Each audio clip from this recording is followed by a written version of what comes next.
dalam pandangan. Oleh kerana itu, berfikirlah sebelum berazam, yakni berniat untuk melakukan sesuatu. Lakukanlah kajian secara mendalam sebelum menyerang dan bermusyawarahlah sebelum memulakan langkah. Juga katanya, ada 4 keutamaan. Pertama, kebijaksanaan, yakni hikmah. Tiangnya adalah tafakkur. Kedua, kesucian diri. Tiangnya adalah menjaga syahwat. Ketiga, kekuatan. Tiangnya adalah mengendalikan amarah. Keempat, pengamalan rohaniah. Tiangnya adalah keseimbangan, kekuatan-kekuatan nafsu. Kemudian kata musannif, langit dan jenis-jenis makhluk.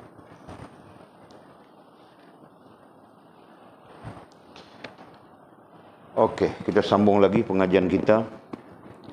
Merujuk kepada isu yang sedang kita bincangkan adalah terkait dengan tafakkur sebagai subtopik, ya, sebagai cabang kepada topik induknya atau topik besarnya adalah syukur, betul kan? Syukur.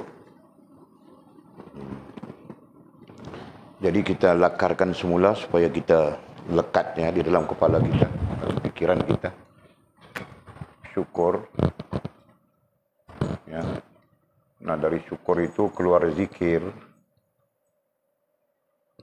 ya. Dari zikir itu keluar, dari syukur itu juga keluar tafakkur.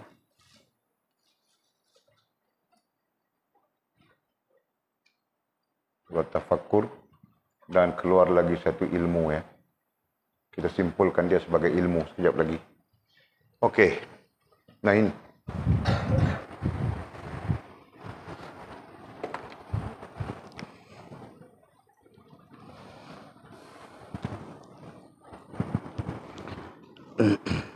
Nah, itulah isu yang sedang kita bincangkan, yang mudah-mudahan akan memberi faham kepada kita secara topik besar, lebih besar daripada syukurnya adalah sifat-sifat rohaniah orang-orang yang beriman, gitu kan?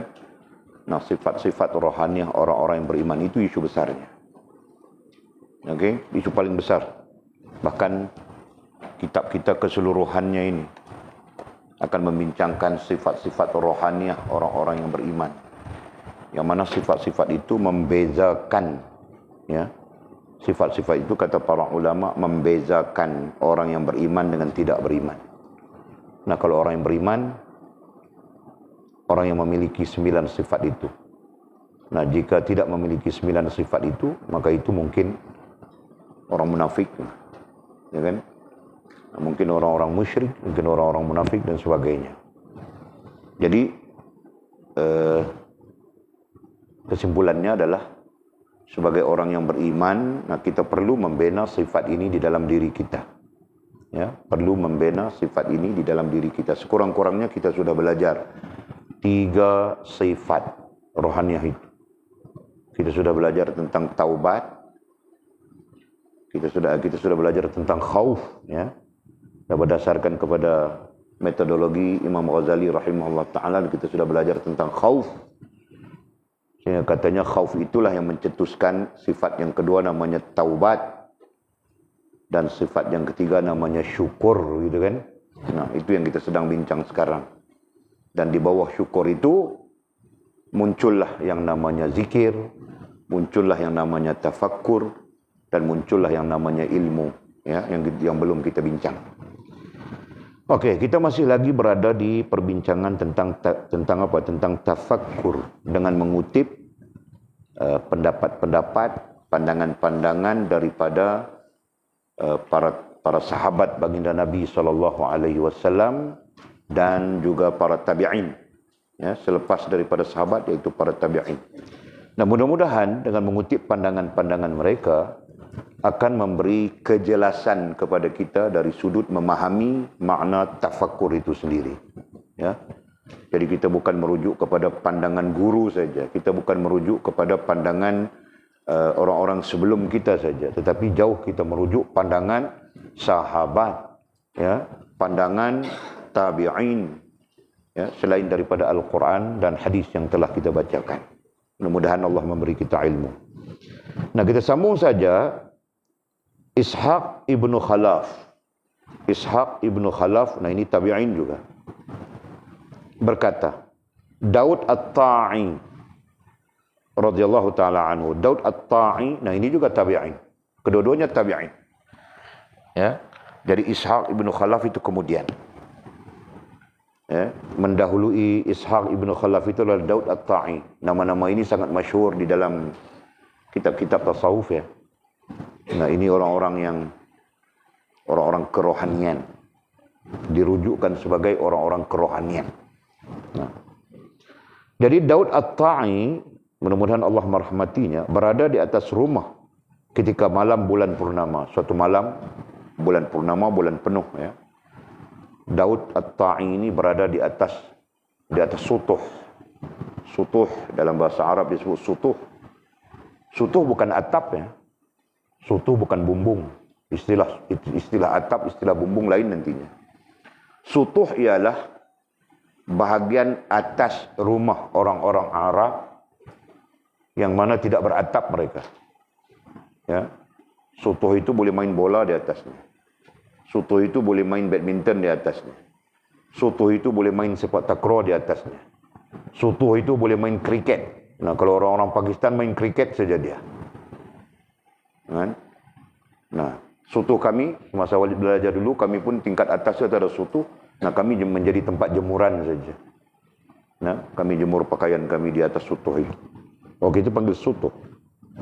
Jadi Daud At-Ta'i berada atas rumah ais sutuh. Nah, babitkan rumah ais sutuh, nanti pelik berada di atas rumah.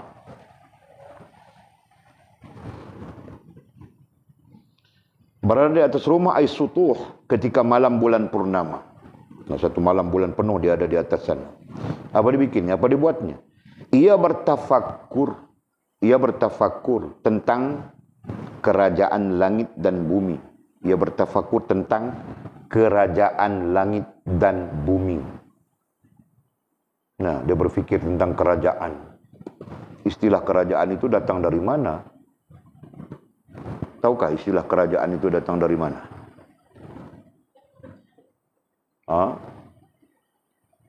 Siapa tahu istilah kerajaan itu datang dari mana? Kerajaan langit, kerajaan bumi. Tidak tahu, ya? Maliki yaumiddin. Istilahnya datang dari situ. Malik diterjemahkan dengan pemilik, diterjemahkan dengan penguasa, diterjemahkan dengan kerajaan. Yaumiddin, yaumiddin makna literalnya adalah hari agama. Yaumiddin makna literalnya hari agama. Ya. Makna tafsirnya adalah hari dunia dan hari akhirat. Maliki yaumiddin, pemilik hari dunia dan pemilik hari akhirat. Maliki yaumiddin, pemilik kerajaan dunia dan pemilik kerajaan akhirat. Ya. Nah, itu makna yang diberikan. Nah, kita pandang satu sisi saja pada teks ini, ya. Daud At-Ta'i ini bertafakur tentang kerajaan langit dan bumi. Nah, kerajaan langit dan bumi itu kerajaan dunia, kan?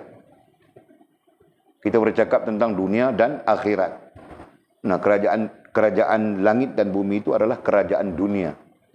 Ini berarti Daud At-Ta'i bertafakur, ya, yang sinonim makna bertafakur itu adalah berfikir tentang pemilik kerajaan, pemilik langit dan bumi. Nah, itu.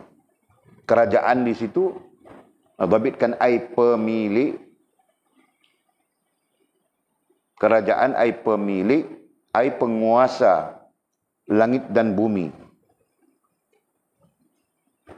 Kan? Allah sebut di dalam Al-Quran begitu, kan? Alam naj'alil arda mihada. Tidakkah kami jadikan bumi itu sebagai hamparan, wal jibala autada, dan gunung ganang itu sebagai paku, sebagai pasaknya, Wa khalaqnakum azwaja, dan kami jadikan kamu berpasang-pasangan. Ya kan? Nah, itu semua cerita bumi. Itu semua cerita tentang bumi. Ya. Nah, jika difikirkan itu, ditafakurkan itu, sudah cukup untuk menghubungkan kita dengan Allah Subhanahu wa taala. Nah, apalagi yang difikirkan itu adalah langit. Tentang langit, tentang pemilik langit. Dengan cakrawala yang berbagai, dengan bintang-bintang, planet-planet yang berbagai, bahkan lebih besar daripada planet bumi, matahari dan sebagainya. Nah, itu semua akan menunjukkan kepada kita, ya, menjadi dalil kepada kita tentang Allah Subhanahu wa taala, ya, zat yang kita perlu hubungkan diri kita. Nah, Daud At-Ta'i berada di keadaan itu. Ia bertafakur tentang kerajaan langit dan bumi. Ia memandang langit. Nah, dia memandang langit. Ketika bertafakur, dia memandang langit. Lalu menangis hingga terjatuh ke rumah jirannya. Nah, menangis dia sampai terjatuh. Nah, jatuhnya itu di rumah jirannya. Berarti mungkin rumahnya kembar kan. Nah, dia di atas sutuh sana, menangis-nangis dia. Nah, jatuh di sebelah rumah jirannya. Jirannya lalu bangkit dari tempat tidurnya. Nah, apabila Daud At-Ta'i jatuh, terkejut dia. Jirannya terkejut, lalu bangkit dari tempat tidurnya dalam keadaan tidak berpakaian. Maksudnya tidak berbaju. Ya. Nah, berpakaian di situ bukan bogel. Tidak berpakaian di situ bukan bogel. Tidak berpakaian di situ artinya tidak berbaju. Nah, mungkin musim panas kan. Biasanya di atas suto itu orang lepak-lepak musim panas. Nah, itu.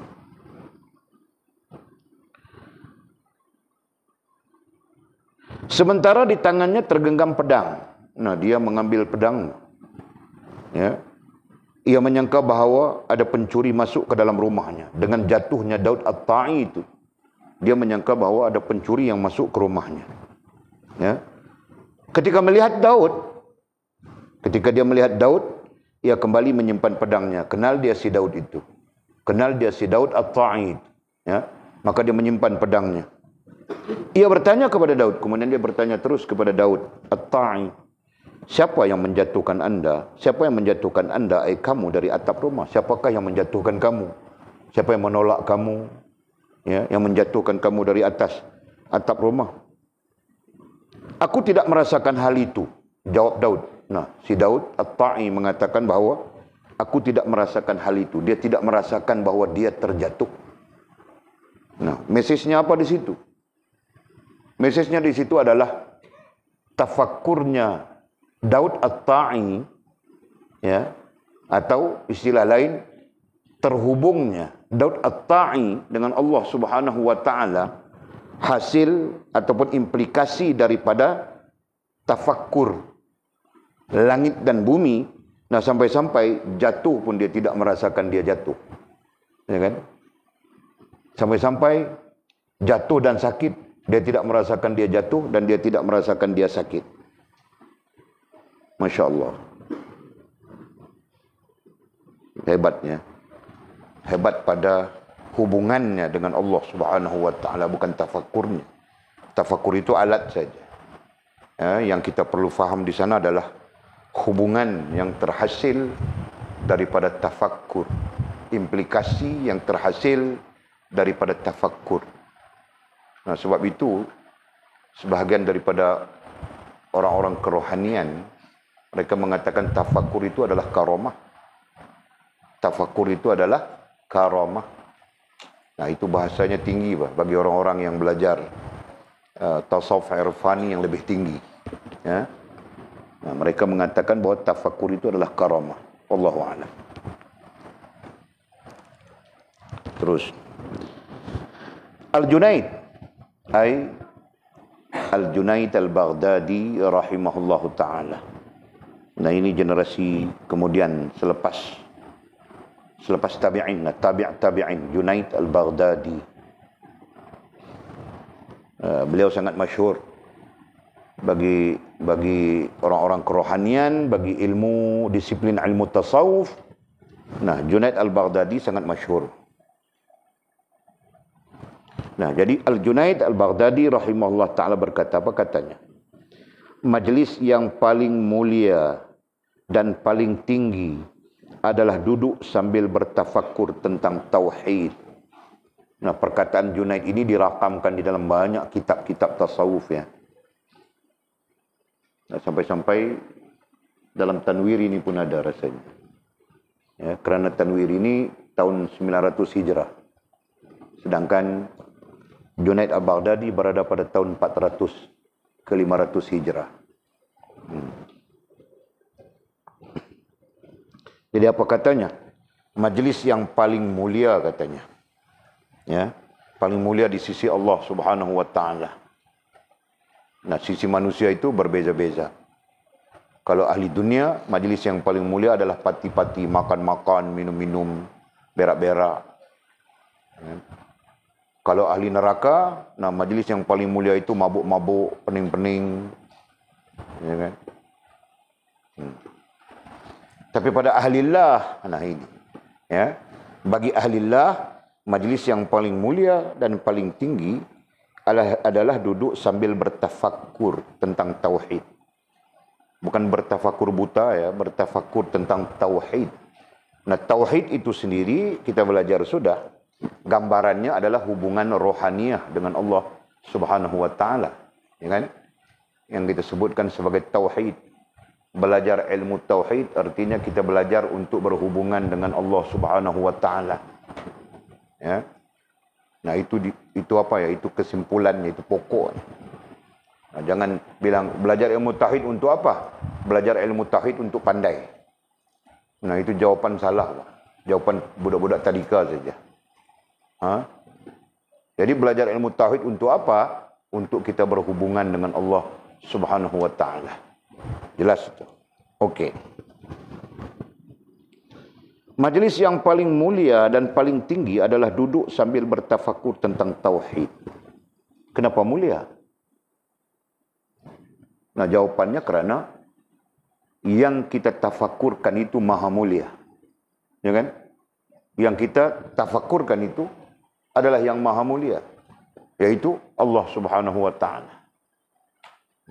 Nah, terkait dengan tauhid pada dasarnya dua saja. Menerima Allah Subhanahu wa taala secara sempurna, menerima baginda Nabi kita Muhammad sallallahu alaihi wasallam secara sempurna. Nah, itu saja.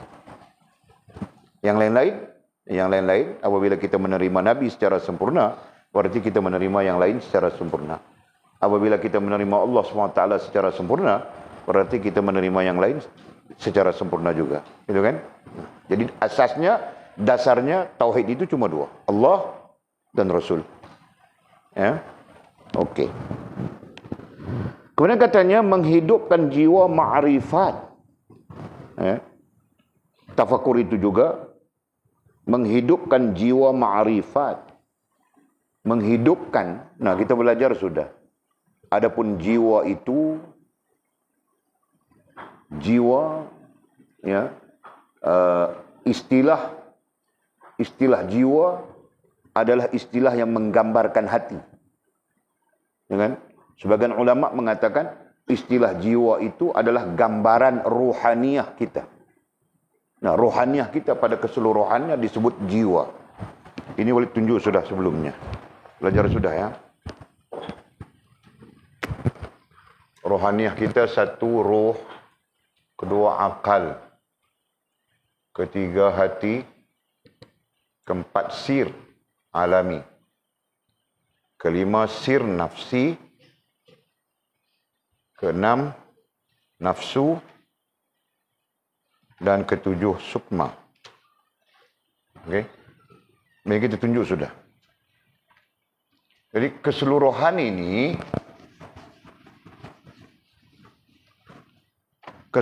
ini disebut jiwa.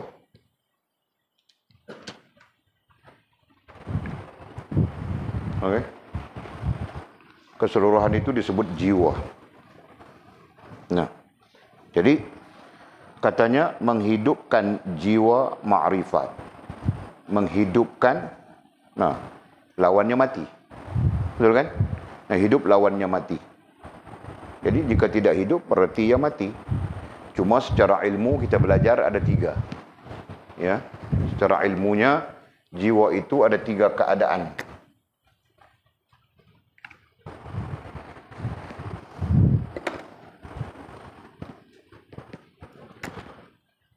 Ada 3 keadaan. 1, hidup, nah, segar, sihat. Nah, kita maknakan begitu.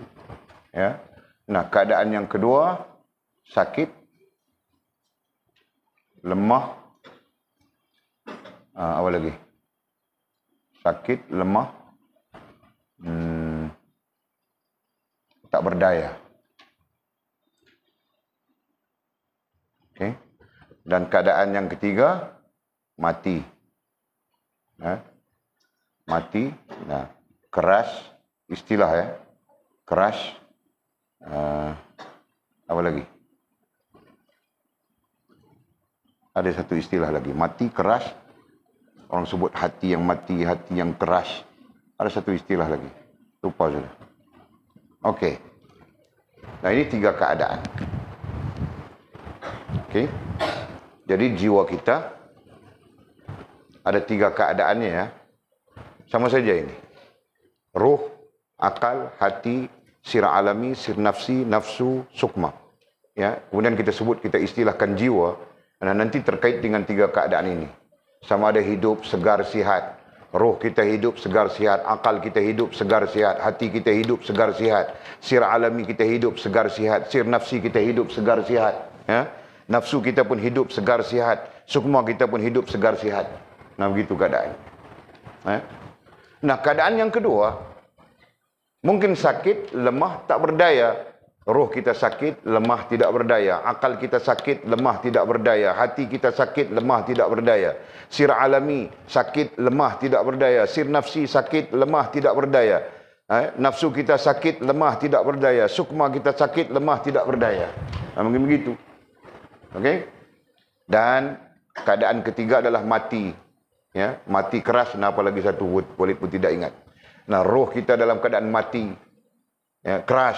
Akal kita dalam keadaan mati, keras. Hati kita dalam keadaan mati, keras. Sir alami mati, keras. Sir nafsi mati, keras. Nafsu kita mati, keras. Ya, sukma kita juga mati, keras. Nah, begitu. Faham tak? Terkaitan. Nah, keadaan ini. Nah, daripada 3 keadaan ini, ya, kita tidak mau pakai yang ini. Kita tidak mau yang ini. Yang kita mau yang ini. Ya, walaupun nanti dibincangkan peringkat-peringkatnya. Ya, kita mau jiwa kita hidup segar, sihat. Ya, nanti kita apa? Kita relate kepada struktur rohaniah kita. Nah, kalau roh kita roh yang hidup segar, sihat. Akal kita akal yang hidup segar, sihat. Hati kita hati yang hidup segar, sihat. Sir alami, semua yang hidup segar, sihat. Nah, begitu. Ya. Nah, ini terhasil dari mana? Nah, itu message yang mau disebut. Mau dikaji daripada Syekh Junaid Al-Baghdadi, ya. Nah, ini akan kita dapati daripada tafakkur. Ya. Tafakkur dengan ilmu, ya. Dalam Islam tidak ada yang semuanya dimulai dengan ilmu. Nah, begitu. Jadi tafakkur dengan ilmu.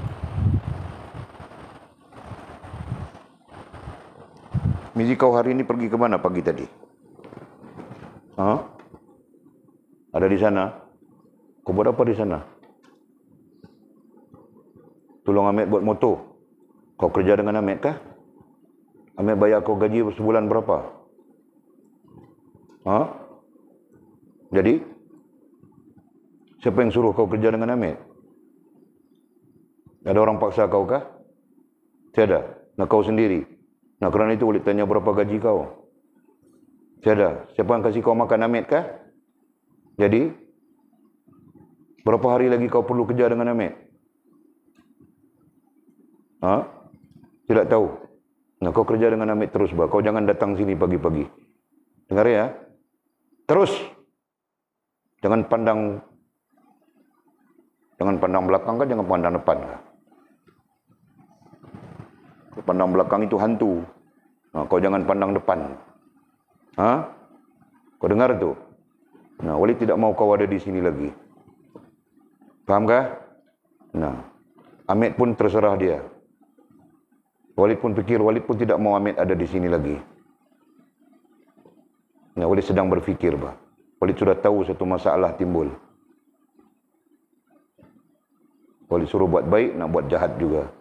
Nah, akhirnya timbul fitnah. Yang buruknya siapa? Yang buruknya Walid juga. Itulah kelebihan anak Walid sendiri.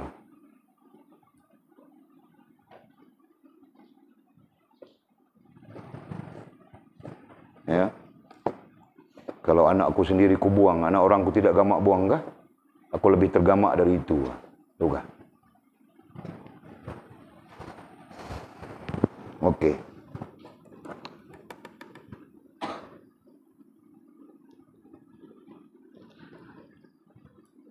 Menghidupkan jiwa ma'rifat, menghidupkan, nah kita sebut sudah tadi perbandingannya, ma'rifat artinya pemahaman, kefahaman hubungan dengan Allah Subhanahu wa taala. Nah, itu disebutkan sebagai ma'rifat. Ada tahap ma'rifat kita belajar sudah ya. Tahap ma'rifat kita belajar sudah. Betul kan? Nah, ada berapa tahap ma'rifat? Sofia. Ma'rifah ada berapa?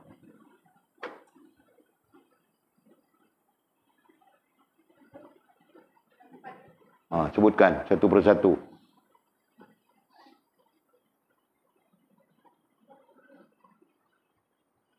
Kau tercari-cari kenapa? Itu dia perlu ada di sini saja. Nah, kau tidak ada apa di situ.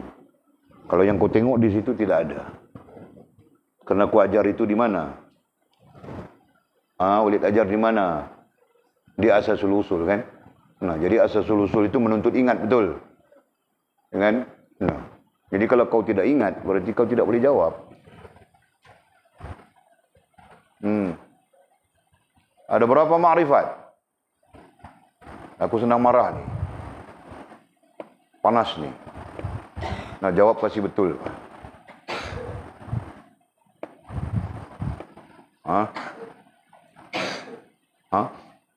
Nah, jawab pasti betul, bang. Tidak ingat, saya tidak ingat Walid. Nah, itu betul sudah kan?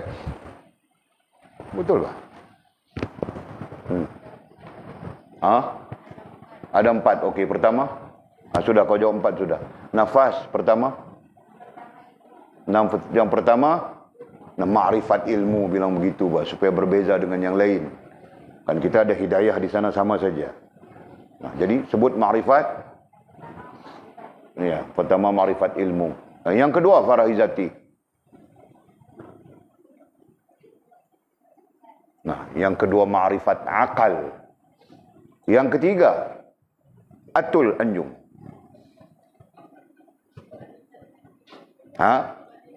Nah, yang ketiga ma'rifat hati. Yang keempat, ini nomor 2 anjung. Ma'rifatullah. Nah, berarti ma'rifat itu ada 4 tahapnya. Ya. Tahap pertama adalah ma'rifat ilmu. Nah, dalam arti kata yang lain, kau tidak akan sampai kepada ma'rifatullah kalau kau tidak ma'rifah dengan ilmu. Nah, begitu. Ya. Jadi yang sembang bohong-bohong itu banyak. Ma'rifatullah lah, ma'rifah itu, ma'rifah begini, begitu, bagai-bagai lagi. Padahal ilmu pun tidak ada. Nah, tidak mungkin. Ya. Nah, yang kedua, daripada ilmu nantinya membawa kita kepada ma'rifah akal. Nah, akal kita yang akan menemukan kita dengan Allah Subhanahu wa taala terlebih dulu. Ya. Selepas ilmu, ya. Kemudian hati kita, ya, akan menemukan diri kita dengan zat Allah Subhanahu wa taala yang maha agung. Dan kemudian baru disebut ma'rifatullah, ya. Jadi apabila disebut di sini menghidupkan jiwa ma'rifat, artinya menghidupkan keempat-empat perkara itu. Ya. menghidupkan jiwa ma'rifat artinya menghidupkan jiwa kita dengan ilmu, menghidupkan jiwa kita dengan akal. Ya, ma'rifat akal, menghidupkan jiwa kita dengan ma'rifat hati. Dan yang keempat, menghidupkan jiwa kita dengan ma'rifatullah. Nah, baru betul. Ya. Jika tidak, semuanya bohong-bohong saja. Jelas ya? Okey. Jadi, tafakur itu selain daripada tafakur itu, pertama disebut oleh Junaid Baghdadi bahawa majlis yang paling mulia dan paling tinggi adalah duduk sambil bertafakur tentang tauhid. Nah, ini sama saja dengan belajar ilmu tauhid, sama saja. Ya? Kerana tidak mungkin belajar tanpa tafakur. Nah, kalau belajar tanpa tafakur, itu kosong namanya. Sia-sia. Ya? Orang yang belajar, nah semestinya dia akan bertafakur. Ya? Dengan makna memikirkan apa yang dipelajari, yang didengar dan sebagainya. Jelas ya? Okey. Meminum cawan syurga dari lautan kecintaan. Nah, ini majaz sudah. Meminum cawan syurga. Nah, apa itu? Nah, oleh memudahkan maknanya adalah meneguk keilmuan. Itu boleh merujuk kepada kitab lain ya. Daripada kitab lain yang juga menyebut perkataan Junaid Baghdadi rahimahullah taala. Nah, mereka mengatakan bahawa meminum air meneguk ya ilmu ya. Ini ayat ini majaz ini adalah terkait dengan ilmu. Jadi meminum cawan syurga. Sama saja kan orang bilang majlis ilmu itu taman syurga. Nah, majlis ilmu itu merupakan taman syurga. Nah, jadi katanya meminum, meneguk minuman syurga. Nah, ilmu itu kan, meneguk minuman syurga itu ilmu. Meminum cawan syurga itu ilmu. Meminum dari cawan syurga yang sebenarnya begitu, bah. Ya kan? Nah, itu adalah ilmu. Dari lautan kecintaan katanya. Dari lautan kecintaan. Ya. Menggapai cinta. Menggapai hubungan cinta. Nah, dari majaz ini susah juga. Dari lautan kecintaan artinya menggapai hubungan cinta. Sudah tentu dengan Allah SWT kan? Tauhid. Kita menyebut tentang tauhid tadi. Kita menyebut tentang ma'rifat itu tadi. Nah, ma'rifat ilmu, ma'rifat akal, ma'rifat hati, ma'rifatullah. Nah, terakhir begitu kan? Nah, jadi meminum cawan syurga, apa kita sebut tadi? Meneguk minuman syurga itu kan. Nah, minuman syurga itu ilmu. Kebanyakan para ulama membahasakan begitu, khususnya mereka-mereka yang menulis ilmu secara syair ya. Nah, banyak banget. Antaranya adalah Jalaluddin Ar-Rumi, Imam Jalaluddin Ar-Rumi, mudah-mudahan Allah merahmatinya. Nah, dia menulis keseluruhan ilmu dengan syair saja. Itu termasuk menafsir Al-Quran. Nah, dia menafsirkan Al-Quran dengan syair. Ya. Jalaluddin Ar-Rumi.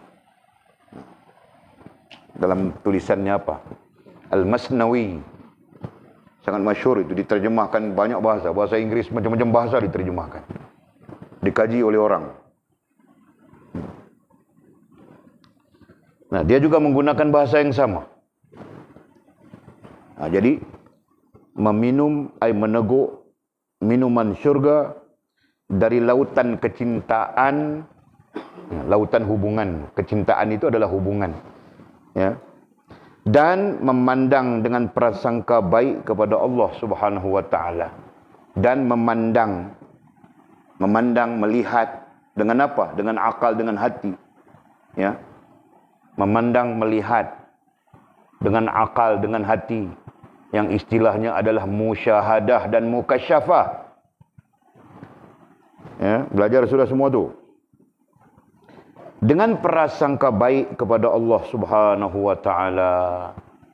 Ya, dengan penuh sangka baik kepada Allah. Lawan daripada sangka baik adalah sangka buruk. Sangka buruk terjadi kerana jahil. Sangka baik terjadi kerana ilmu. Nah begitu, ya kan? Ilmu yang menunjukkan kepada kita betapa baiknya Allah Subhanahu wa taala, bahkan maha baik. Ya. Allah maha baik, maha rahman, maha rahim.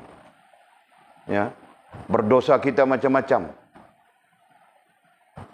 Berdosa kita ini pagi, petang, siang, malam. Tapi Allah Subhanahu wa taala tetap maha rahman, maha rahim. Ya, memberi ruang-ruang kepada kita untuk bertaubat, memberi ruang-ruang kepada kita untuk memohon keampunan. Padahal umat-umat sebelum daripada kita, umat-umat sebelum daripada umat baginda Nabi Muhammad sallallahu alaihi wasallam, nah berdosa saja Allah timpakan bala sudah. Ya, kaum Ad, kaum Lut, kaum Samud, kaum Madian, ya, macam-macam kaum lagi. Kemudian di masa-masa Fir'aun dan sebagainya, Allah mendatangkan bala terus saja. Ya. Jadi kenapa umat Muhammad SAW tidak didatangkan bala terus? Nah, di sana para ulama mengatakan makbulnya doa baginda Nabi kita SAW menangguhkan 3 perkara bagi umat, bagi umatnya. Nah, antaranya ialah balasan yang disegerakan terhadap dosa-dosa diminta oleh Nabi SAW tangguhkan pada hari akhirat. Nah, ini berarti hari akhirat nanti kita teruk. Ya, jika kita membawa dosa, menghimpunkan dosa, berbuat dosa tanpa fikir, tanpa sedar, ya, nah, kita akan teruk di hadapan Allah Subhanahu wa taala. Nah, justru itu selalu saya cakap, jangan kita berdosa. Ya, jangan kita sengaja berdosa. Nah, adapun dosa yang tidak sengaja, nah itu perkara biasa. Ya, menuntut kita taubat juga, menuntut kita istighfar juga. Tetapi jangan apa ya, yang disengajakan. Nah itu.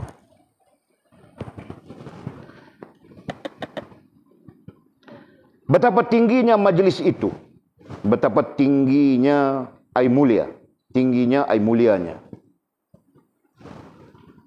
Betapa tingginya ai mulianya majlis itu. Majlis apa? Tafakkur tentang tauhid.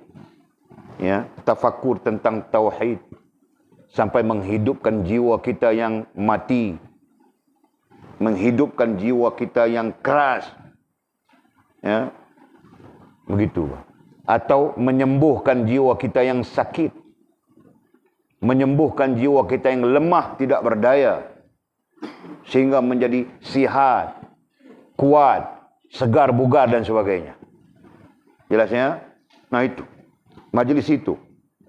Betapa tingginya majlis itu, isim isyarah itu kan. Nah, ada faktanya. Nah, faktanya apa? Itu tafakkur yang menghidupkan jiwa ma'rifat. Nah, itu. Dan betapa lazatnya minuman itu, dan betapa lazatnya minuman itu. Nah, tadi sebut sudah majasnya. Minuman itu ai ilmu.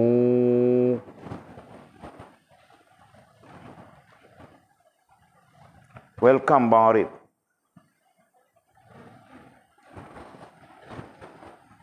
Tapi Bang Arif malam ni Walid tengah marah ni. Jadi kalau terkeluar perkataan-perkataan jangan tersinggung Bang Arif ya. Kak Lisa pun jangan tersinggung ya. Walid tengah marah ni. Okey. Nah, pengantin baru dia tidak boleh tersinggung. Nanti tidak lalu makan nasi kurus.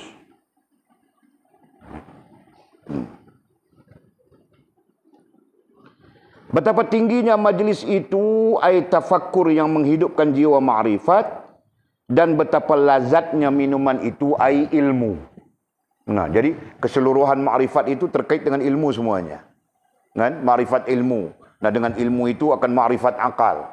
Ya, dengan akal gabung ma'rifat ilmu dengan ma'rifat akal akan menyampaikanmu kepada ma'rifat hati. Gitu kan? Nah, gabung ilmu, akal, hati akan menyampaikanmu kepada ma'rifatullah. Jelas begitu kan? Betulkah? Fahamkah? Nah, aku tulis lagi supaya kamu orang ini ingat. Supaya ingat terus. Jangan lupa-lupa lagi.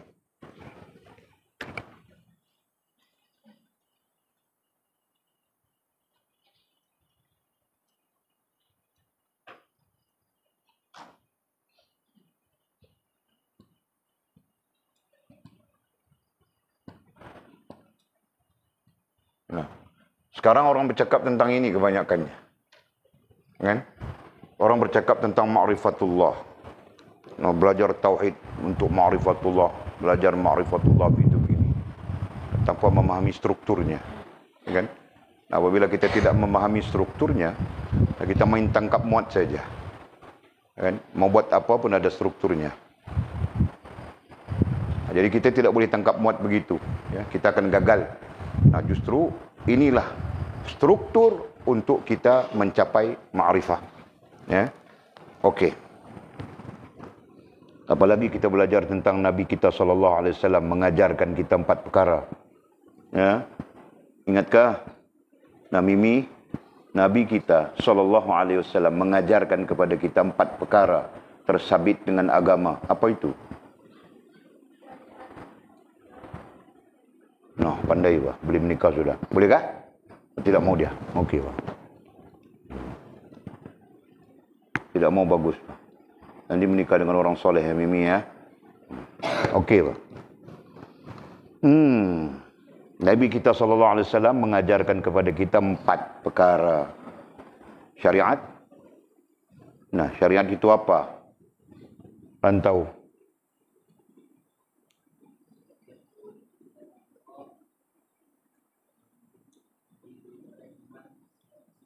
Kuat sikit bah. Kau cakap saja suara perempuan. Cakap saja suara perempuan. Bila kau mau jadi jantan, aku pun tidak tahu bah, macam mana mau buat.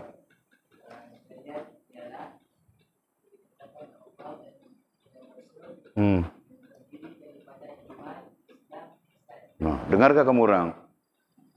Dengarkah? Kamu orang jangan bela dia bah. Jika tidak dengar kasih tahu. Tidak dengar Walid. Nah. Kau takut apa dengan dia? Dia bukan boleh baling kambing kepada kamu orang. Ha? Nah, dengarkah? Dengar Atul? Dengar Sofia? Dengarkah? Dengar, okey Pak. Okey. Nah, yang kedua tadi apa? Baginda Nabi mengajar kepada kita apa? Sila. Nah, ma'rifat. Jumpa sudah perkataannya sekarang.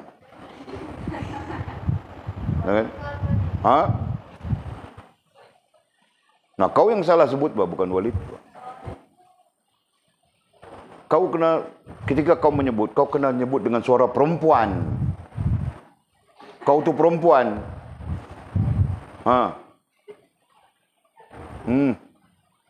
Baginda Nabi mengajar apa? Tariqat. Baginda Nabi mengajar kita yang kedua tariqat. Nah, tariqat itu apa?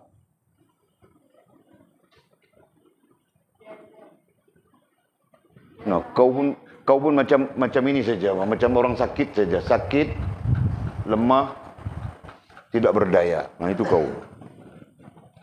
Nah, tarekat itu apa? Nah, jalan yang ditunjukkan oleh Nabi. Kasih jelas, Pak. Jalan yang ditunjukkan oleh Nabi. Nah, ada berapa jalan? Nah, ada 2 jalan. Apa yang pertama? Nah, pertama jalan rohaniyah. Yang kedua, jalan jasmaniyah. Nah, berarti bukan satu saja ya, bukan jasmaniyah saja ya. Nah, perlu melibatkan rohaniyah. Nah, sisi lain, rohaniyah dahulu, kemudian baru jasmaniyah. Apabila baik hatimu, maka baiklah seluruh jasadmu. Ya. Jika buruk hatimu, maka buruklah seluruh jasadmu. Nah, begitu kan? Nah, yang ketiga apa? Farahizati.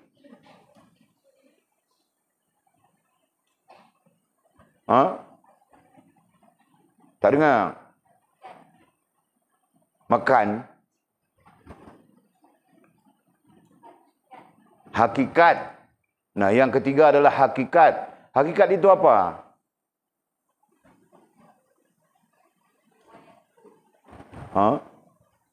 Jiwa yang hidup.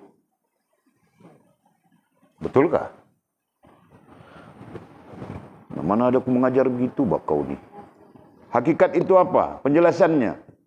Jangan kita pandai bercakap tapi kita tidak tahu apa. Kerana yang pandai bercakap itu ramai. Khususnya di kedai kopi. Kan? Tapi dia sendiri pun tidak tahu apa yang dia cakap. Nah, jadi hakikat itu apa? Pencerahannya, penjelasannya.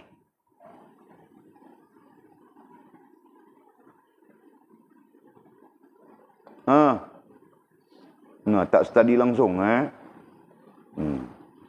Itulah dia. Anak Walid pun tak study langsung. Macam mana anak-anak orang-orang lain daripada anak-anak Walid yang datang daripada luar mau study, betul kan? Minggu depan kita buat satu peraturan baru. Kutanya tidak boleh jawab saja korotan 3 kali. Maukah tidak maukah korotan saja. Nah begitu. Orang ramai-ramai ni mau rotan. Ramai-ramai lah baru syok rotan. Kan? Piap kena. Syok tu. Mimi, kau terangkan Mimi. Hakikat itu apa?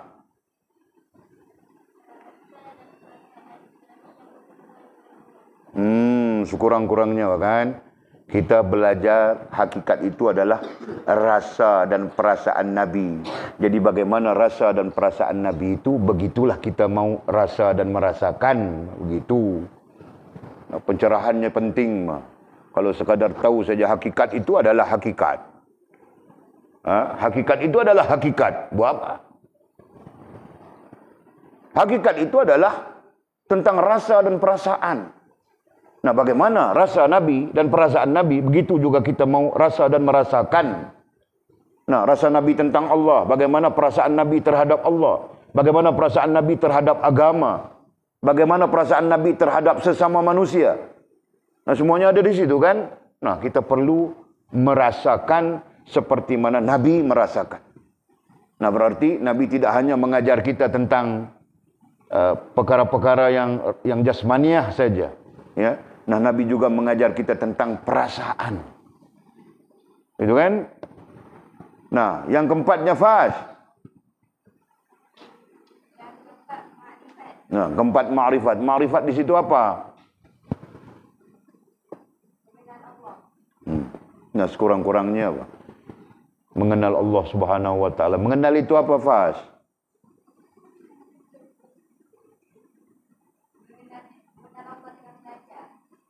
Nah, Walid bukan tanya dengan apa, Walid tanya mengenali itu apa. Nah, kau sendiri yang jawab, berarti kau yang tergantung di situ kan. Mengenali itu apa? Nah, kau mati di situ saja. Ahli ilmu tidak mungkin mati di situ, Bang. Yang mati di situ ahli kedai kopi. Tahu kah? Mengenal itu apa?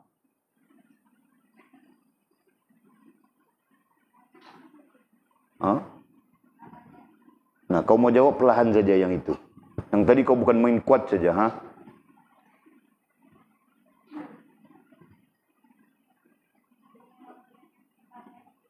Tidak dengar, Pak. Kuat.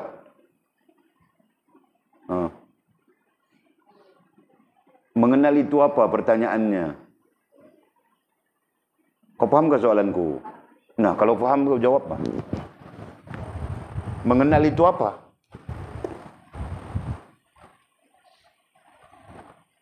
Nah, aku pusing sikit saja.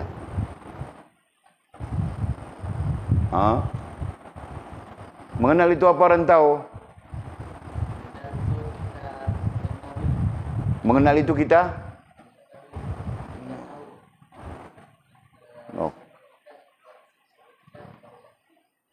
Merepet saja kau.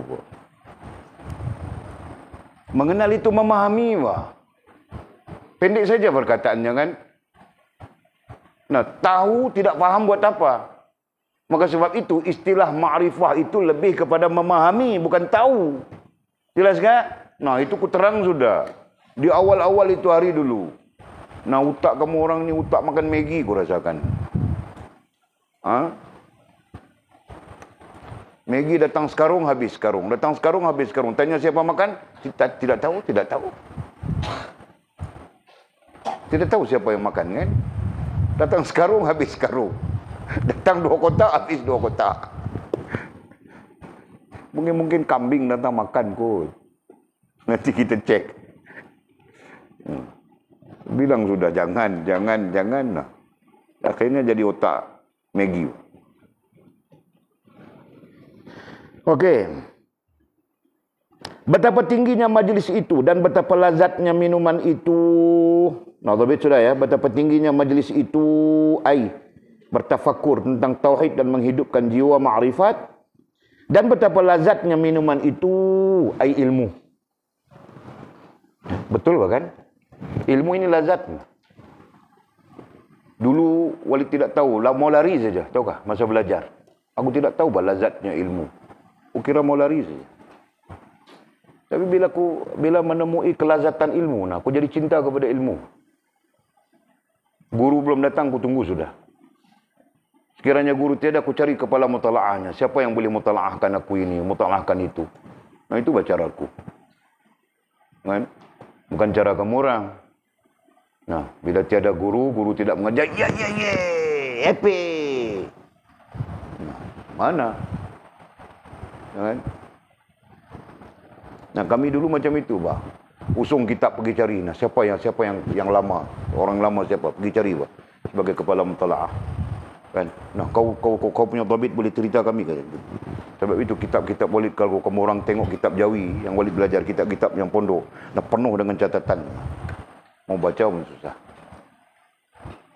Itulah beza. Ha? Kami orang bukan seperti pahat, tahu kah? Sekali pukul, sekali makan dia. Nah, kami tidak begitu. Kami seperti ketam elektrik. Makan terus saja tu. Okey. Kemudian kata Junaid lagi, berbahagialah orang yang dianugerahinya. Nah, orang yang dianugerahkan oleh Allah Subhanahu wa taala, ya, tafakkur. Ya, tafakkur apa tadi? Tafakkur tentang tauhid dan menghidupkan jiwa ma'rifat, ya, melalui lazat ilmu itu tadi. Nah, berbahagialah orang yang dianugerahinya. Nah, orang yang dianugerahkan itu, maka itu adalah orang-orang yang berbahagia. Ya, ada tambahan selain daripada perkataan ini, ulama mengatakan berbahagialah dia di dunia dan berbahagialah dia di hari akhirat kelak. Nah, benar, Pak. Ya. Sangat benar. Orang yang berada di dalam majlis ilmu, orang yang mencari pengetahuan, mencari ilmu, apalagi ilmu itu terkait hubungan dengan Allah Subhanahu wa taala yang nantinya menghidupkan jiwa ma'rifatnya, ya. Nah, orang itu sebenarnya berada di dalam anugerah Allah Subhanahu wa taala. Perkataan ini disebut oleh siapa ya? Antara yang menyebutnya adalah Ibrahim Laqqani, Syekh Ibrahim Laqqani di dalam kitabnya Ummul Barahin. Bukan. Apa? Jawharah Tauhid. Ya, dalam kitabnya Jawharah Tauhid. Dia menyebut begitu. Nah, ini kalam ulama ya. Nah, dia menyebutkan apa? Dia menyebutkan orang yang belajar ilmu tauhid, berfikir ilmu tauhid katanya. Nah, orang ini berbahagialah dengan anugerah Allah Subhanahu wa taala. Ya. Kenapa? Kerana nanti kamu orang akan menyaksikan kurangnya orang belajar ilmu tauhid. Sekarang sudah. Ya, orang kurang belajar ilmu tauhid. Kurang.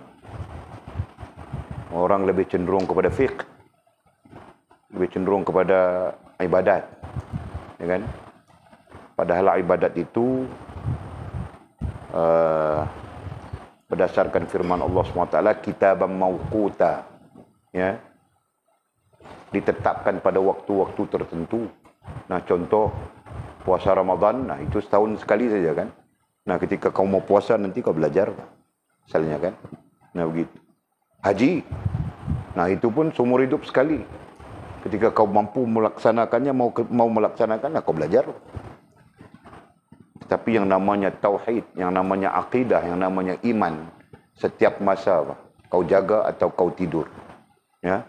Kau hidup atau kau mati. Nah, yang namanya iman itu berlaku terus. Faham kah? Jelas. Nah, kerana itulah kenapa para ulama, antaranya adalah Syekh Ibrahim Laqqani mengatakan berbahagialah orang yang ya, berada di dalam majlis ilmu tauhid katanya. Bukan sekadar mendukung kitab tauhid yang dia tulis, tapi dia menukilkan perkataan-perkataan ulama yang sebelumnya. Nah, mereka menyifatkan bahawa orang yang berada di dalam majlis ilmu tauhid adalah orang yang dianugerahi oleh Allah Subhanahu wa taala pintu ma'rifat, katanya. Ya, jadi mudah-mudahan kita termasuk orang yang dianugerahkan Allah Subhanahu wa taala pintu ma'rifat. Walaupun kita baru berada di posisi ilmu saja kan, ma'rifat ilmu. Nah, itu pun belum kita habis ma'rifat lagi. Blur-blur saja. Itu tidak paham, ini tidak jelas, itu keliru. Nah, begitu saja. Ya kan? Tapi sekurang-kurangnya kita sudah berada di pintu, ya. Kita sudah berada di pintu ma'rifat itu. Ya, sehingga kita sampai kepada ma'rifah akal, ma'rifah hati dan ma'rifah Allah Subhanahu wa taala. Ya. Kita berada di pintu sudah. Jangan kita jauh daripada pintu ma'rifat. Nah, berarti kita dalam kesesatan saja terus. Rohaniah sesat, jasmaniah sesat. Ya. Nah, itu yang terjadi.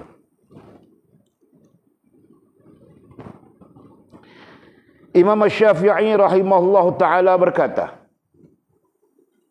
Asy-Syafi'i, Al-Imam Asy-Syafi'i rahimahullah ta'ala. Nah, terus-terus tabi'in saja.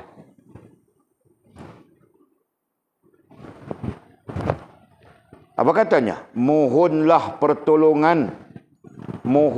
pertolongan katanya, dari berkata-kata dengan diam, dan daripada upaya mengambil kesimpulan dengan tafakkur.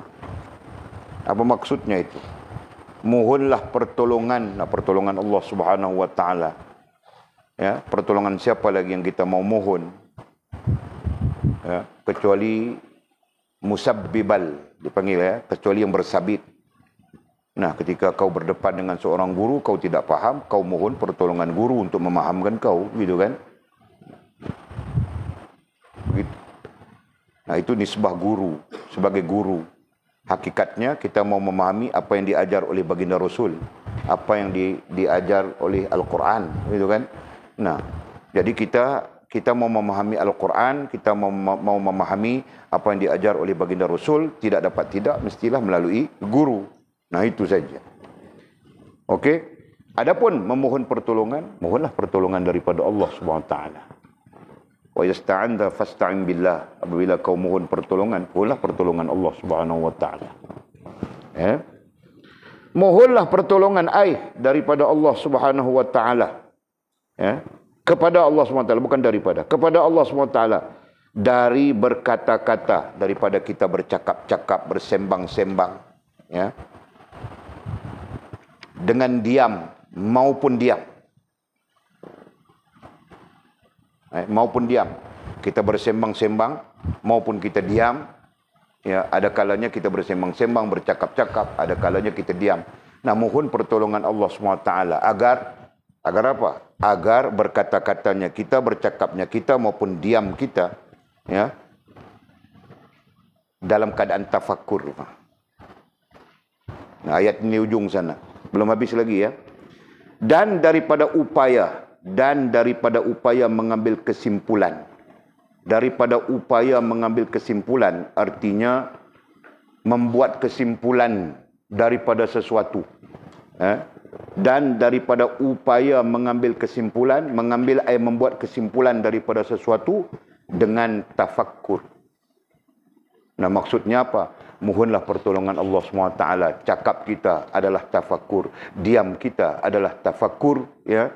Dan mengambil kesimpulan, artinya kita membuat sesuatu kesimpulan juga dengan tafakkur. Nah, dalam arti kata yang lain, nah itu boleh disebutkan. Tafakkur itu adalah prosesnya. Ya. Disebut dari awal lagi. Tafakkur adalah proses, adalah alat untuk kita sampai kepada sesuatu tujuan. Ya kan? Nah, kalau tujuan kita Allah Subhanahu wa taala, maka tafakkur itu menjadi prosesnya. Tafakkur itu menjadi alatnya. Ya. Nah, begitu bermaksudnya. Jadi, berdasarkan kepada perkataan Imam Syafi'i, mohon pertolongan Allah. Supaya apa? Supaya kata-kata, bercakapnya kita. Atau diam. Nah, diamnya kita. Atau membuat sesuatu kesimpulan. Nah, dengan tafakkur. Nah, dalam arti kata yang lain, dengan tafakkur artinya dengan menghubungkan diri kita. Dengan menghubungkan diri kita dengan Allah Subhanahu wa taala. Jadi berkata-katanya kita dalam keadaan berhubungan dengan Allah, diamnya kita dalam keadaan berhubungan dengan Allah SWT. Nah, nanti kita membuat sesuatu kesimpulan dalam keadaan kita berhubungan dengan Allah Subhanahu wa taala. Masya Allah, indahnya, cantiknya. Ya kan? Nah, ini tidak ada hubungan dengan Allah Subhanahu wa taala langsung. Ya. Tidak ada hubungan dengan Allah Subhanahu wa taala langsung. Nah, macam mana jadinya? Cakapnya penuh dengan kejahatan, diamnya lagi jahat. Ya. Membuat kesimpulan ke arah jahat saja. Nah, begitu. Kenapa? Karena tidak ada tafakkur. Ya. Karena tidak ada hubungan dengan Allah Subhanahu wa taala. Jadi kalau semuanya ada hubungan, nah diam kita berhubungan dengan Allah, berarti ada kebaikannya. Bercakap-cakap kita, nah ada hubungan dengan Allah Subhanahu wa taala, berarti ada kebaikannya. Ya kan? Apalagi kita menyimpulkan sesuatu. Nah, dalam keadaan kita punya hubungan dengan Allah SWT, sudah tentu kesimpulannya menjadi baik. Ya kan? Nah, berbanding jahat saja. Itu jahat, ini jahat, itu jahat, ini jahat, akhirnya mati jahat saja. Mati dalam keadaan jahat. Na'udzubillah, mudah-mudahan Allah pelihara kita. Ia juga pernah mengatakan, Imam Asy-Syafi'i rahimahullah ta'ala. Ia juga pernah mengatakan, pandangan yang baik terhadap pelbagai perkara adalah keselamatan dari tipuan. Pandangan yang baik terhadap pelbagai perkara. Nah, dalam arti kata yang lain, macam-macam hal kita hadapi, macam-macam perkara kita hadapi. Nah, kita apa ya? Kita cuba mencari pandangan yang baik. Cuba mencari pandangan. Maksudnya adalah cuba bertafakur, kan? Pandangan yang baik di situ adalah tafakur. Begitu. Pandangan yang baik ay tafakur terhadap pelbagai perkara adalah keselamatan dari tipuan, betul kan? Nah, kita memikirkan sesuatu yang kita mau buat, kita selamat daripada tipuan. Tipuan di situ bukan berarti manusia saja. Nah, tipuan di situ ada hawa nafsu kita, tipuan di situ ada iblis. Nah, iblis pun menipu kita saja. Ya. Bilang kita orang bagus sudah wali sudah. Jul, kau wali sudah Jul. Nah, iblis bilang begitu, kan? Nah, ketika kita iblis bilang begitu, astagfirullahalazim. Nah, kita perlu istighfar, kan? Nah, karena itu adalah bisikan-bisikan iblis saja, supaya kita ujub, ya, supaya kita datang ujub, datang sum'ah dan sebagainya, datang riya dan sebagainya. Nah, jadi pandangan yang baik ay tafakur. Ya, jadi kita aikan pandangan yang baik itu adalah tafakur. Ya, memikirkan pandangan yang baik itu datang daripada pemikiran yang baik, betul. Pemikiran yang baik datang daripada akal yang baik, betul. Nah, kita belajar sudah semua itu. Rentetan-rentetan kepada hal yang lebih besar. Akal membawa kepada pemikiran, pemikiran membawa kepada pandangan. Nah, pandangan yang baik ay tafakur. Nah, itu istilah kita. Ya. Tafakur itu terkait dengan akal. Artinya berfikir. Jelas, Mimi? Nah, jadi pandangan yang baik ay tafakur terhadap pelbagai perkara. Nah, macam-macam perkara kita hadapi, nah itu menjadi keselamatan dari tipuan. Jadi kita terselamat dari tipuan iblis kah, hawa nafsu kita kah. Apalagi orang-orang, ya kan?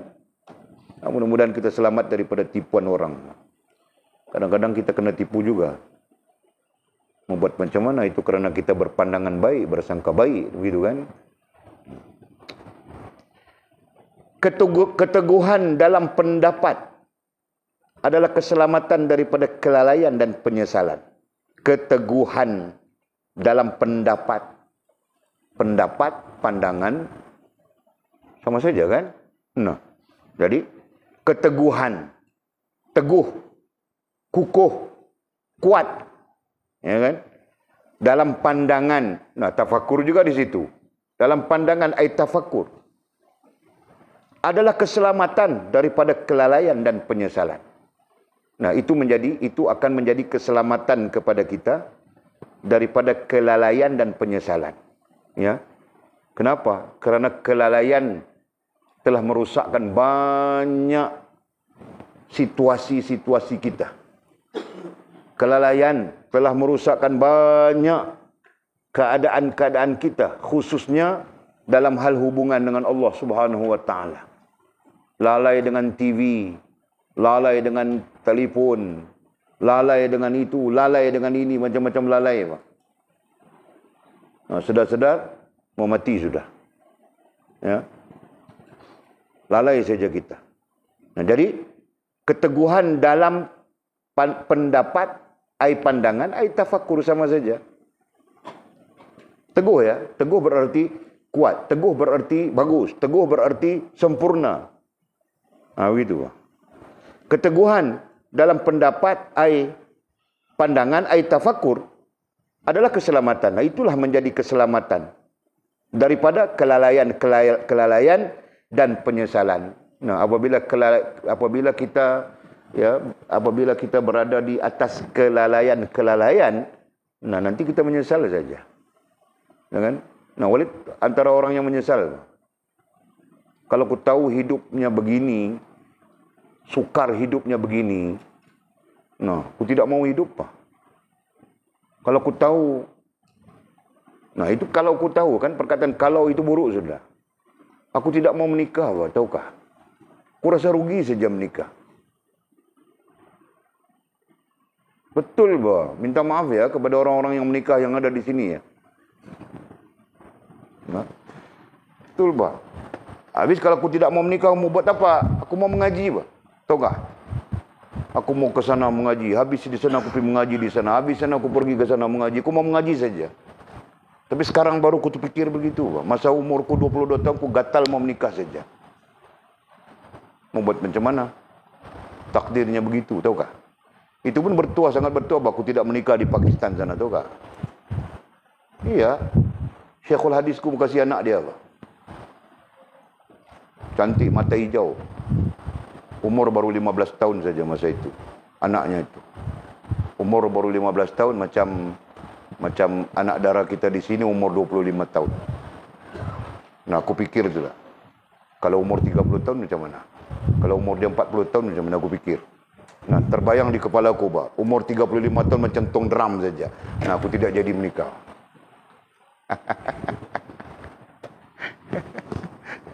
Aku pulang saja.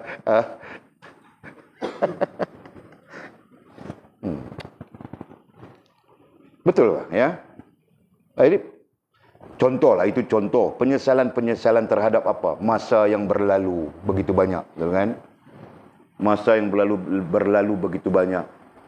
Sedangkan masa yang berlalu itu boleh diisi dengan zikir, boleh diisi dengan membaca Quran, dan banyak hal lagi boleh diisi, Pak. Tapi berlalu begitu saja. Nah, rugi. Sekarang baru rasa rugi itu, rugi ini, rugi itu, rugi ini, rugi.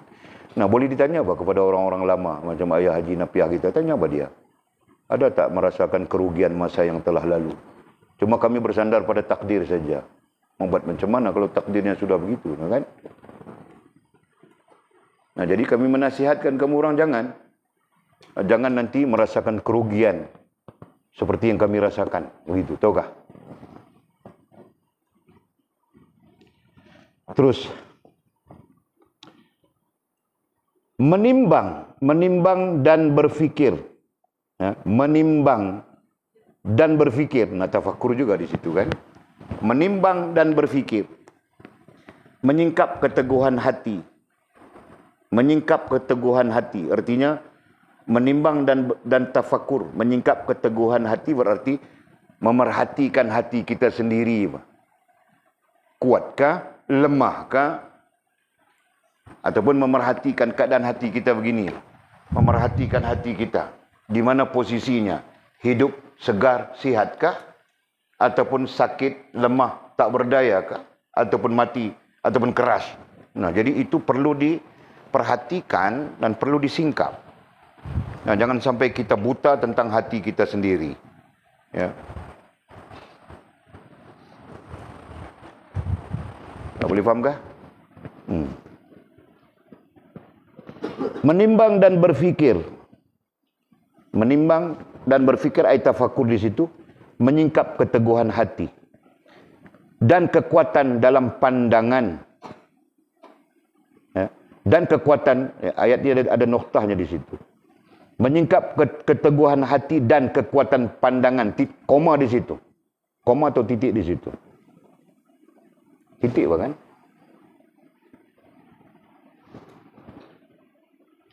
Menimbang dan berfikir ay tafakkur, menyingkap keteguhan hati, berarti melihat hati kita sendiri, dan kekuatan dalam pandangan.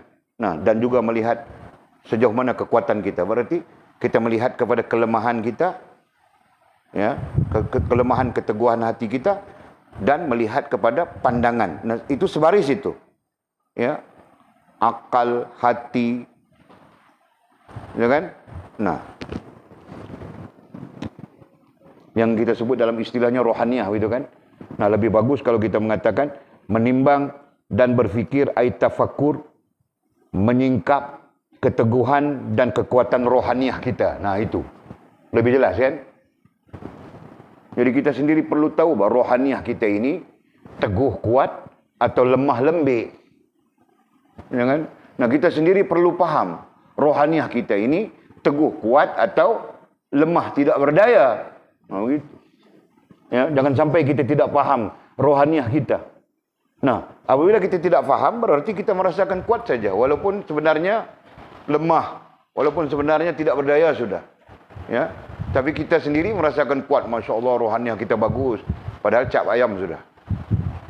Kan? Nah, itu contoh. Jadi disitulah menuntut kita bertafakkur tentang hati kita sendiri, bertafakkur tentang pandangan, berarti akal kita sendiri, ya kan? Mencari kelemahan-kelemahannya, mencari kekuatan-kekuatannya. Jangan kita sampai tidak ada ruang masa mau pikir itu, mau mencari itu. Ya?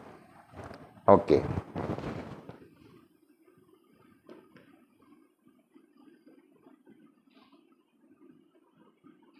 Kemudian katanya bersama. Ini ayat lain sebenarnya.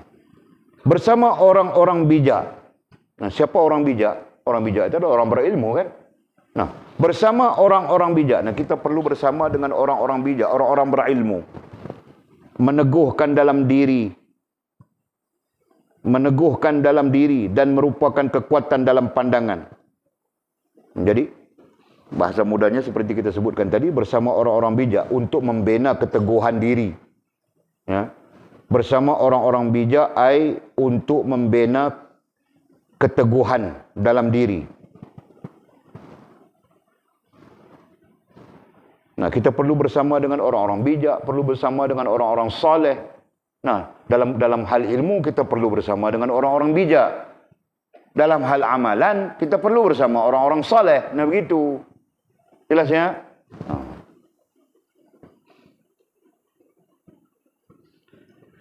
Bersama orang-orang bijak. Apa tadi? Apa topiknya tadi? Orang-orang bijak apa? Membina keteguhan, gitu kan?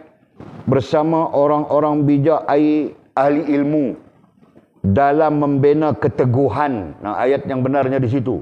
Dalam membina keteguhan bersama orang-orang bijak ahli ilmu untuk membina keteguhan, ya. Untuk membina keteguhan dalam diri. Untuk membina keteguhan dalam diri dan membina juga kan di situ kan, merupakan digantikan dengan membina kekuatan dalam pandangan. Nah, berarti akal kita kuat, hati kita kuat. Nah, begitu. Ya. Akal kita kuat, hati kita kuat. Akal kita sihat, hati kita sihat. Akal kita bagus, hati kita bagus. Kesimpulannya, rohaniah kita bagus. Rohaniah kita baik. Ya.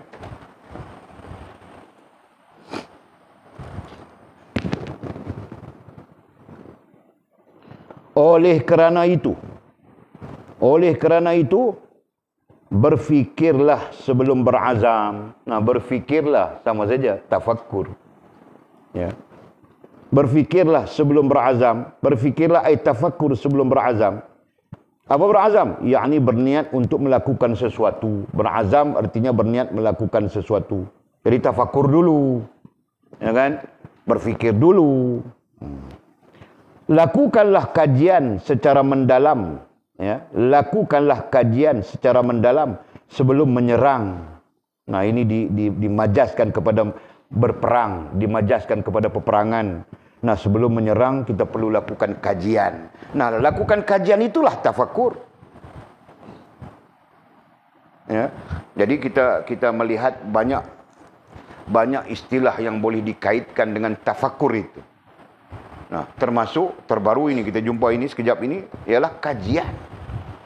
Nah, nanti kalau kita cantumkan belajar juga tafakur, betul kan? Kenapa? Karena belajar itu adalah meneliti dan mengkaji, betul? Nah, jadi sebab itu tafakur atau kita pakai maknanya adalah berfikir, nah sama saja semua keadaan. Okey. Lakukanlah kajian secara mendalam sebelum menyerang. Nah, itu majas, majas kepada peperangan. Berarti tafakur dulu sebelum kita menyerang. Dan bermusyawarahlah, musyawarah. Bermusyawarat, begitu kan? Sebelum memulakan langkah.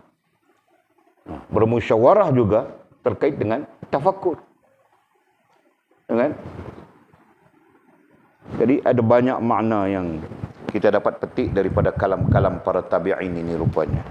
Semuanya menjurus kepada makna tafakkur. Nah, kemudian kata musannif, juga katanya Imam Syafi'i rahimahullahu ta'ala. Nah, ini dipetik kata Imam Syafi'i bukan daripada jalur tasawuf ya. Jadi kata Imam Syafi'i ini daripada jalur yang terbuka. Nah, mungkin saja fiqh, ya, mungkin saja tauhid, karena Imam Syafi'i ada menulis kitab tauhid namanya Ar-Risalah, dan mungkin juga daripada jalur adab, ya, jalur kerohanian. Okey. Nah, apa katanya? Kata Imam Syafi'i, katanya ada 4 keutamaan. Ya, ada 4 keutamaan dalam arti kata yang lain. Nah, kita perlu membina 4 perkara ini dalam diri. Keutamaan berarti aula dalam bahasa Arabnya. Ya. Jadi ada 4 perkara yang perlu kita bina, paling utama, paling aula untuk kita bina di dalam diri kita. Okey, pertama katanya kebijaksanaan. Pertama kita perlu membina kebijaksanaan.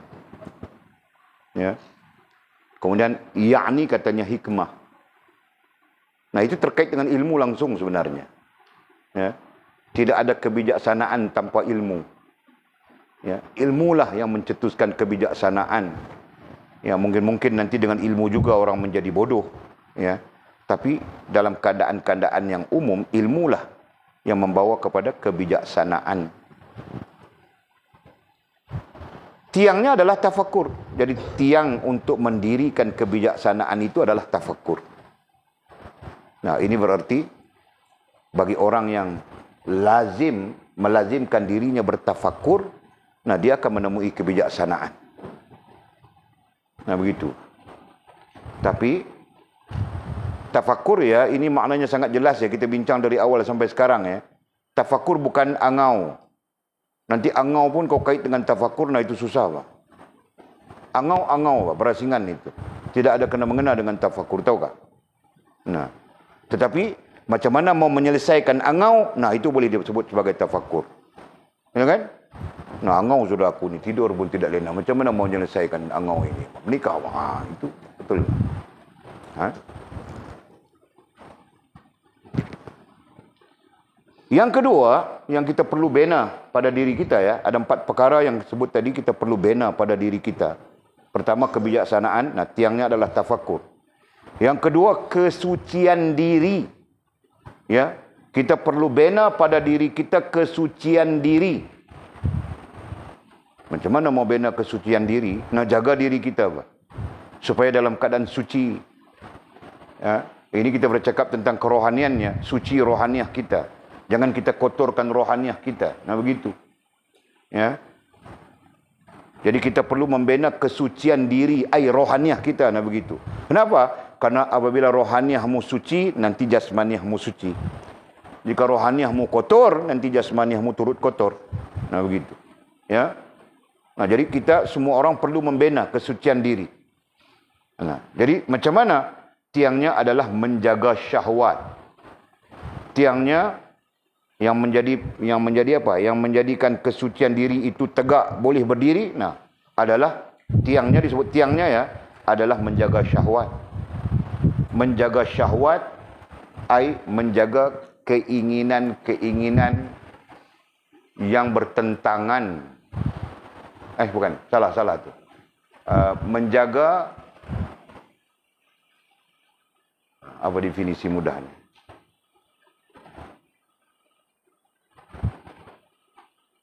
Ya, menjaga keinginan-keinginan terhadap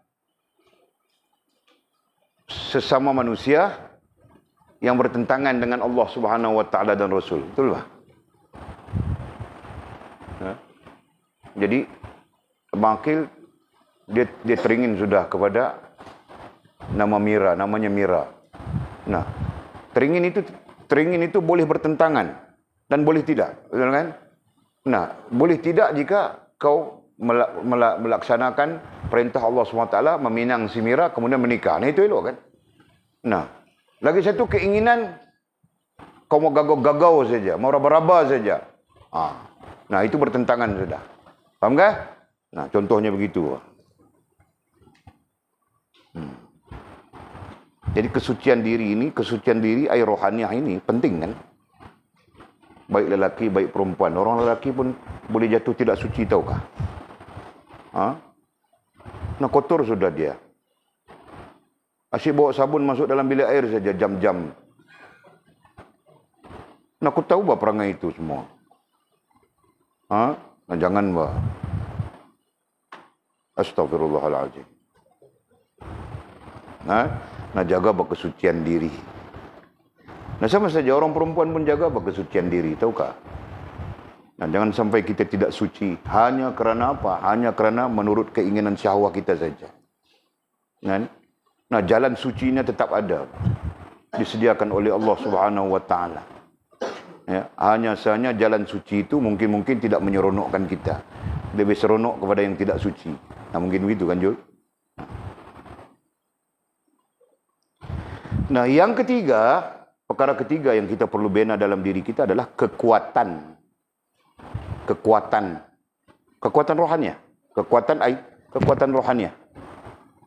Tiangnya adalah mengendalikan amarah. Tiang yang boleh menyebabkan kita kuat. Rohaniah kita kuat adalah mengendalikan amarah. Apa maksud mengendalikan amarah? Nah, mengendalikan nafsu saja senang. Tulis begitu, tulis itu. Mengendalikan nafsu. Amarah nafsu. Nah, itu pun boleh. Babitnya. Nah, jadi kekuatan rohaniah kita adalah bagaimana kita mampu mengendalikan nafsu kita.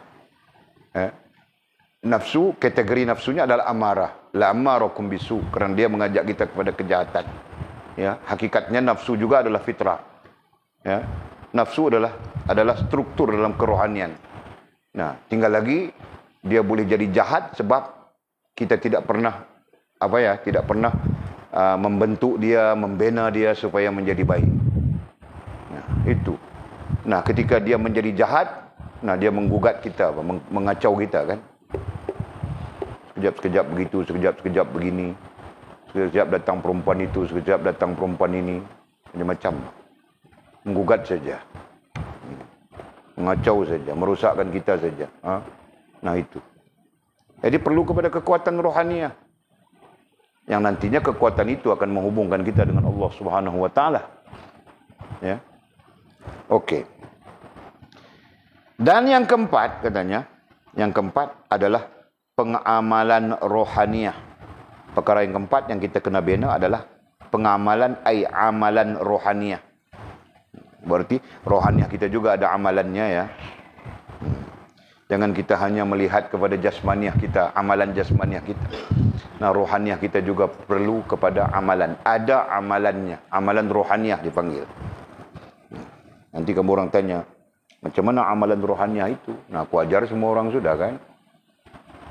Nah, aku ajarkan itu kerana ada dalam ilmuku, ada dalam pengetahuanku, dan aku dididik begitu, diajar begitu. Nah, tinggal lagi kamu orang yang kuajar tidak buat. Nah, itu bukan kuasa aku lagi, kan? Berarti ada amalan rohaniah. Okey, jadi pengamalan rohaniah yang perlu kita bina kepada diri kita daripada satu daripada 4 perkara yang kita sebutkan itu adalah pengamalan rohaniah. Bagaimana supaya rohaniah kita beramal. Ya, katanya tiangnya supaya rohaniah kita berdiri, tegak berdiri dan beramal adalah keseimbangan kekuatan nafsu. Keseimbangan katanya. Keseimbangan kekuatan nafsu. Nah, tentang ini Walid ajar sudah. Ya. Nah, Walid tunjuk balik saja. Semua orang bermula dengan nafsu, akal, hati. Semua orang bermula begini. Kecuali baginda Nabi SAW. Ya. Semua orang bermula begini. Nomor 1. Ya, nomor 1. Nah, nomor 2, kemudian dia lawan, ya, dia bentuk, dia bina dirinya, akan berubah begitu. Betul? Ha? Nah, kemudian dia berusaha lagi, ini 2, tahap kedua. Tahap ketiga, dia berusaha lagi, fight lagi. Nah, kemudian akal, kan? Akal, hati, dan nafsu. Nah, ini posisi bagus sudah. Ya. Dan lagi, lawan lagi, berusaha lagi. Nah, akhirnya sampai ke 4. Ya. Yang tinggal adalah apa? Nafsu terkeluar. Nah, tinggal akal dan hati. Ya, nafsu terkeluar. Berarti menjadi rendah sudah. Nah, yang kelima, akhirnya tinggal 1 saja, hati. Ya. Nah, 5 tahap ini. Ini adalah posisi-posisi awal. Nah, semua orang bermula dengan ini.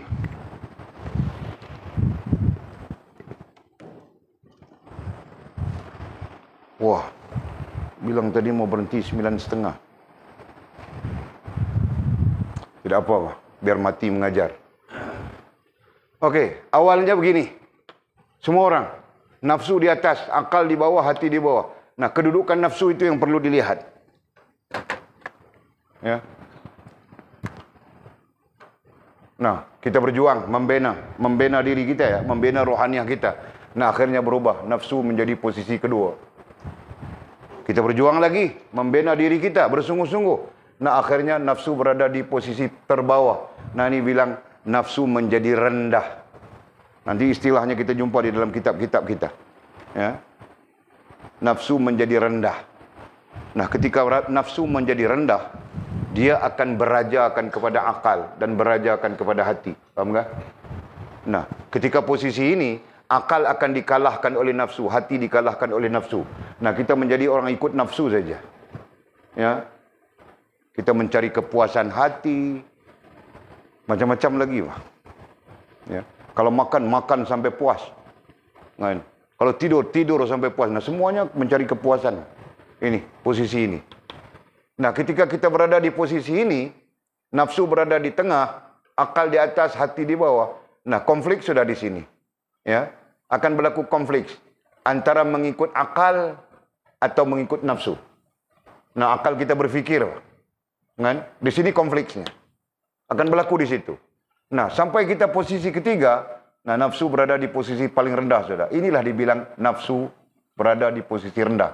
Akal di atas, hati di bawah. Nah, kompromi akal dengan hati menjadikan kita rohaniah kita kuat. Ya, menjadikan rohaniah kita kuat. Tidak mampu ditipu oleh nafsu. Tidak mampu dikalahkan oleh nafsu. Jelaskah? Nah, sampai ke posisi keempat, kita terus lagi membina dengan riyadhah dan sebagainya. Nah, akhirnya nafsu tersingkir keluar. Ya, nafsu tersingkir keluar. Nah, ini sebahagian pandangan, ya. Ada pandangan yang lain mengatakan nafsu tidak akan tersingkir, tetapi dia kalah daripada akal dan hati. Nah, posisinya mungkin setakat ini saja. Ya, kita lebih halus. Jadi tinggal akal dengan hati kita saja. Nafsu tetap ada, kerana nafsu itu adalah fitrah. Ya, tetapi yang menghidupkan rohaniah kita adalah akal dengan hati kita saja. Jelas ya? Nah, akhirnya berjuang lagi kita sampai di posisi kelima, tinggal hati kita saja. Ya. Tinggal hati berarti rohaniah kita sempurna. Nah, itu maksudnya. Paham tak? Jadi macam mana kita mau begitu? Nah, itulah amalan apa disebut? Amalan rohaniah. Ya, kita perlu lakukan amalan rohaniah. Apa amalan rohaniah? Nah, membina diri kita. Ya, kita membina diri kita daripada satu posisi kepada satu posisi sehingga sampai kepada posisi yang kelima. Nah, jika mampu dengan izin Allah Subhanahu wa taala. Ya. Nah, disitulah minta pertolongan Allah. Kita tidak punya daya, tidak punya upaya melainkan pertolongan Allah SWT. Nah, Allah lah yang akan mengangkat kita dan membebaskan kita daripada belenggu-belenggu yang kita sebutkan di sana. Jelas ya? Nah, apabila sampai di posisi kelima, berarti rohaniah kita sempurna. Ya. Nah, hubungan rohaniah kita dengan Allah SWT juga sempurna. Terus, jadi bagaimana? Tiangnya adalah keseimbangan kekuatan-kekuatan nafsu. Nah, yang mendirikan rohaniah kita itu tadi adalah tiangnya adalah keseimbangan kekuatan-kekuatan nafsu. Apa maksud keseimbangan? Maksudnya mengimbangi nafsu ini. Nah, mengimbangi nafsu ini supaya dia jangan beraja ke atas akal dan hati. Nah, sampai di sini dia masih lagi mau beraja ke atas hati walaupun akal kita menang sudah. Ya. Posisi ini akal kita menang, tapi dia di tengah, berarti dia mau beraja ke atas hati kita. Paham tak? Nah, sampai di sini ya, akal dengan hati kita boleh berkompromi. Kerana akal dengan hati boleh berkompromi ya. Boleh bersatu. Faham tak? Nah, itu. Nah, tinggal nafsu saja. Nah, ketika ini nafsu terpinggir sudah. Ya, terpinggir sudah dia. Nah, sampai di posisi keempat, nah, nafsu seolah-olah terkeluar daripada kehidupan kita. Pada hakikatnya bukan keluar. Dia ada, tetapi bersifat fitrah sudah. Mutmainnah dalam bahasa Al-Qur'annya, ya. Ya ayyatuhan nafsul mutmainnah. Nah, mutmainnah sudah di sini.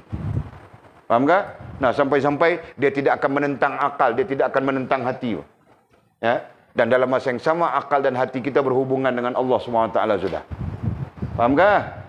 Nah, ketika itu hatilah yang menang. Ya, yang Allah sebutkan di dalam Al-Quran hati, yang Nabi SAW sebutkan di dalam hadis adalah hati.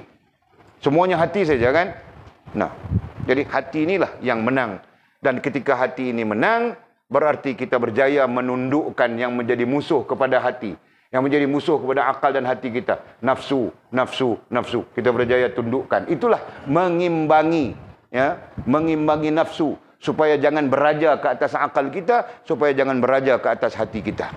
Nah, itu bah amalan kerohanian.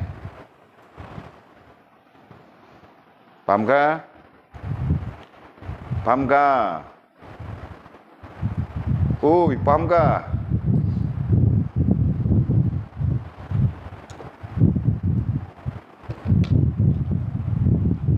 Apabila nafsu beraja, nah, dia mau ikut dia saja. Kan? Tidak puas hati itu, tidak puas hati ini. Bohong begitu, bohong begini, tipu begitu, tipu begini. Nah, itu bah. Zalim begitu, zalim begini. Macam-macam. Jahatnya nafsu.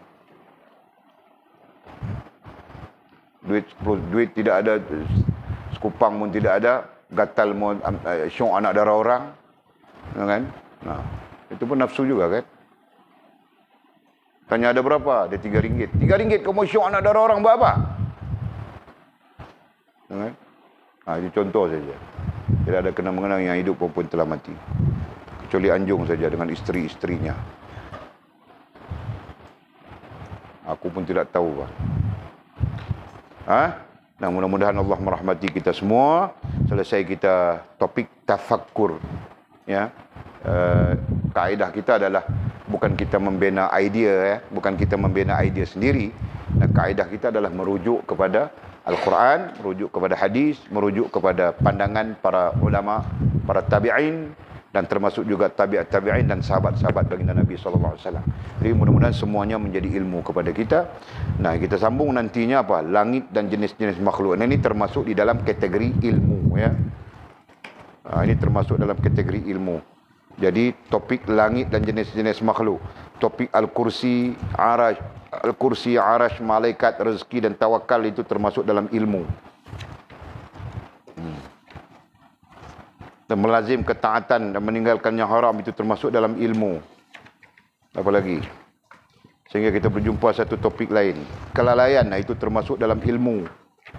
Takut akan dosa termasuk ilmu. Panjang ceritanya. Ilmu itu banyak kan? Nah. Riyadah dan hawa nafsu ini termasuk dalam ilmu. Nah, sampai buku surat berapa? Nyanyian, itu termasuk dalam ilmu. Tipu daya syaitan termasuk dalam ilmu. Larangan berbuat bid'ah dan maksiat termasuk dalam ilmu. Banyak lagi Pak. Jadi nanti macam boleh strukturkan tadi ya. Tadi boleh strukturkan sudah. Jadi sampai di ilmu nantinya panjang cerita. Sesungguhnya ilmu itu luas, ilmu itu banyak. Ya. Nah, jadi kita belajar topik syukur. Di bawahnya zikir. Ya. Kemudian di bawah zikir itu tafakkur. Nah, di bawah syukur itu lagi keluar apa? Yang ketiganya ilmu. Nah, yang ilmu itu nanti panjang. Macam-macam topiknya. 1, 2, 3, 4, 5. Topiknya panjang. Ya. Kenapa? Sebagai pengisian ya kepada diri kita. Okey? Nah, mudah-mudahan Allah SWT melimpahkan rahmat. Wallahu a'lamu bishabihi atau kama qala. Ada soalan kah? Ya.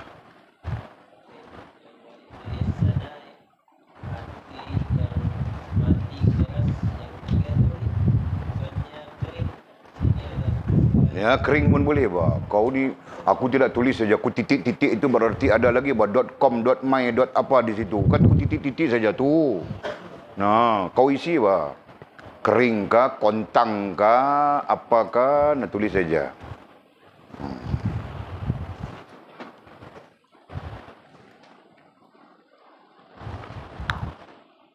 Lain ada soalan kah? Tidak. Tuk nak tanya kah? Buat macam Tuk angkat tangan nak tanya. Dah. Okey, bismillahirrahmanirrahim. Alhamdulillahirrabbilalamin. Wassalatu wassalamu ala asyrafil mursalin. Sayyidina wa maulana Muhammad wa ala alihi wa sahbihi ajma'in. Allahumma aftah lana futuhal arifin.